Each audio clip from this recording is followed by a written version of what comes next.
C at the first instance ऐसा लगता है कि BJP has backed off, but ऐसा नहीं है। देर आर फ्यू रीजंस जिसके लिए बीजेपी ने बैक ऑफ किया है। पहला रीज़न ऐसा है कि अब ये प्रोटेस्ट जो था ये सिर्फ अभी स्टूडेंट्स का प्रोटेस्ट नहीं था। फॉर एग्जांपल जो ऑर्गेनिक क्राउड था, अगर 100 लोग आ रहे हैं तो उसमें से 70-60% ऑर्गेनिक क्राउड हो सकता है, बट जो 30-40% है ये पॉलिटिकल पार्टीज़ ने जो अपोजिशन में है उनका क्राउड भी हो सकता है, जिनका पर्पस क्लियर ये है कि हमको हिंसा करानी है, जिसका पूरा इल्ज़ाम अगर फॉर एग्जाम्पल कोई स्टोन फेंकेगा, कुछ फेंकेगा तो पुलिस को भी एक्शन लेना पड़ेगा, और पुलिस एक्शन लेगी तो वो एज ए दिख के आएगा कि भाई स्टूडेंट्स के ऊपर एक्शन लिया है, राइट। तो बीजेपी ये नहीं दिखाना चाहती थी, इसके लिए उन्होंने एट द फुल स्टॉप लगा के सारी जो भी उनके डिमांड थी सब मान के एक फुल स्टॉप लगा दिया उस चीज़ के ऊपर, और एक सिविल वॉर होने से रोक लिया है। सेकेंड चीज़ ये है कि मॉनसून सेशन पार्लियामेंट का अभी जस्ट स्टार्ट हुआ है, ठीक है। मॉनसून सेशन में कुछ बड़े बड़े बिल्स बीजेपी लाना चाहती है।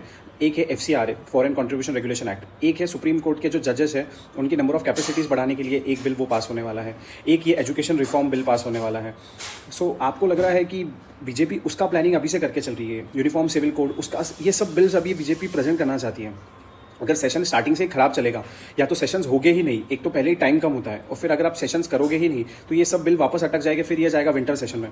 तो बीजेपी ये चाहती नहीं है, वो चाहते हैं कि जितना जल्दी हो सके काम हो, राइट। अगर आपको लग रहा है कि इसमें पॉलिटिक्स हो नहीं रहा है तो ऐसा नहीं है। अगर 2 दिन पहले की बात देखोगे आप, तो एक तरफ शरद पवार CJP के ग्राउंड पे जंतर मंतर पे मिलने जाते हैं, एट द सेम टाइम वो सुप्रिया सुले के साथ में PM से भी मिलते हैं। तो अब आप बोलोगे कि ये पॉलिटिक्स नहीं है, प्लीज़, नहीं ऐसा नहीं है। उनके पास में मेजोरिटी है, उनको मेजोरिटी चाहिए, at the same time politics भी हो रहा है, और at the same time protesters के लिए भी सरकार कर रही है।